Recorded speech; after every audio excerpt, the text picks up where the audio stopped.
Hi friends, welcome to Marichu Kitchen and Vlogs. இன்னைக்கு நம்ம பார்க்க போற ரெசிபி இறால் குழம்பு.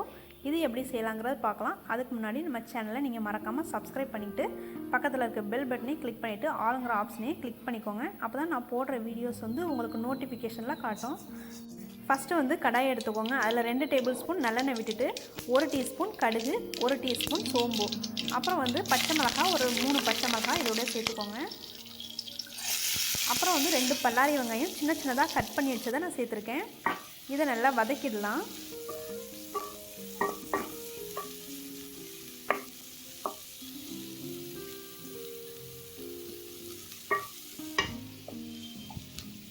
இது நல்லா வதங்கின பிறகு 2 தக்காளி சின்ன சின்னதாக கட் பண்ணி வச்சுட்டு எடுத்துருக்கேன்.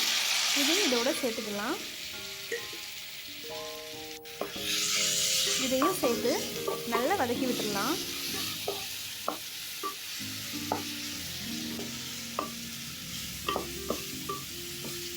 தக்காளி வெங்காயம் 2 நல்லா வதங்கின பிறகு மிளகாய் தூள் 2 டீஸ்பூன் இதோட சேர்த்துக்கிறேன். மிளகாய் தூள் வந்து காரத்துக்கு ஏற்ற மாதிரி நீங்கள் அட்ஜஸ்ட் பண்ணிக்கோங்க.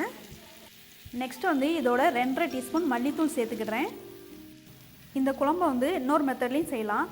பட்டை, கிராம்பு, ஏலக்காய் தாளிச்சிட்டு அப்புறம் வந்து இஞ்சி பூண்டு பேஸ்ட் சேர்த்துக்கணும். அப்புறம் தேங்காய் கூட ஒரு 1/4 கப் போட்டு மையாக அரைச்சி இதோட சேர்த்துட்டு இந்த மெத்தடில் கூட செய்யலாம். நான் மோஸ்ட்லி இந்த மெத்தடில் தான் இஞ்சி பூண்டு சேர்க்காம செய்வேன். அதே மெத்தடில் தான் இன்றைக்கி நான் உங்களுக்கு செஞ்சு காமிச்சிட்ருக்கேன். இதுவும் ரொம்ப நல்லாயிருக்கும்.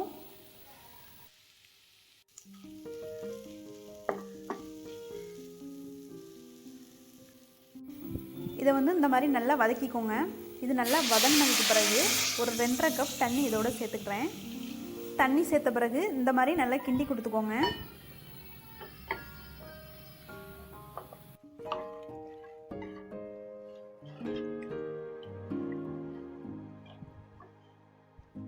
நெக்ஸ்ட் வந்து இது கூடவே கொஞ்சமாக உப்பு சேர்த்துக்கலாம்.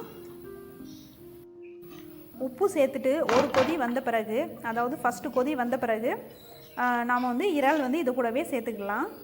நான் இறால் வந்து 1/4 கிலோ எடுத்து வச்சுருக்கேன். இது நல்லா ஃபஸ்ட்டு கொதி வந்துடுச்சு. இது கூடவே கொஞ்சமாக 1/4 டீஸ்பூன் மஞ்சள் தூள் சேர்த்துக்கிறேன். அப்புறம் வந்து க்ளீன் பண்ணி வச்சுருந்தா இறாலையும் இது கூடவே சேர்த்துக்குவேன். இது சேர்த்த பிறகு ஸ்டவ்வை வந்து மீடியம் ஃப்ளேமில் வச்சு 10 நிமிஷத்துக்கு நல்லா கொதிக்க விட்டுருங்க. குழம்பு நல்லா திக்கான பதத்துக்கு, ரொம்ப தண்ணியாகவும் இல்லாமல் திக்காகவும் இல்லாமல் கரெக்டான பதத்துக்கு தண்ணி ஊற்றி நல்லா கொதிக்க வச்சு ஆஃப் பண்ணிடலாம் ஸ்டவ்வை.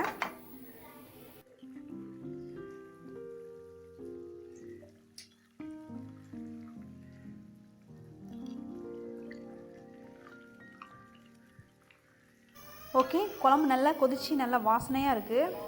ஃப்ரெண்ட்ஸ், இந்த மெத்தட்லேயும் ஒரு ட்ரிப்பு நீங்கள் ட்ரை பண்ணி பாருங்கள். ரொம்ப நல்லாயிருக்கும்.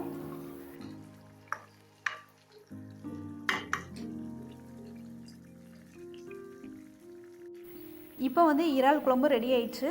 கொஞ்சமாக மல்லி இலை போட்டுக்கிடலாம். இப்போ ஸ்டவ்வை ஆஃப் பண்ணிவிட்டு வேறு ஒரு பவுலில் மாற்றி வச்சுக்கிடலாம். ஃப்ரெண்ட்ஸ், கண்டிப்பாக அந்த மெத்தட் நீங்கள் ட்ரை பண்ணி பாருங்கள். இந்த டிஷ் பிடிச்சிருந்துச்சுன்னா லைக் பண்ணுங்கள். உங்கள் ஃப்ரெண்ட்ஸ்க்கு வந்து இது கண்டிப்பாக ஷேர் பண்ணி விடுங்க. ஃப்ரெண்ட்ஸ், நம்ம வீடியோ நீங்கள் புதுசாக பார்க்குறீங்கன்னா மறக்காமல் Subscribe பண்ணிக்கோங்க. கூடவே பக்கத்தில் இருக்க பெல் பட்டனையும் கிளிக் பண்ணிவிட்டு ஆளுங்கிற ஆப்ஷனையும் கிளிக் பண்ணிக்கோங்க. அப்போ தான் நான் போடுற வீடியோஸ் வந்து உங்களுக்கு நோட்டிஃபிகேஷன்லாம் காட்டும். நான் மறுபடியும் வேறு ஒரு டிஷ்ஷில் உங்களை மீட் பண்ணுறேன். இது வரைக்கும் வீடியோ வாட்ச் பண்ணதுக்கு தேங்க்யூ.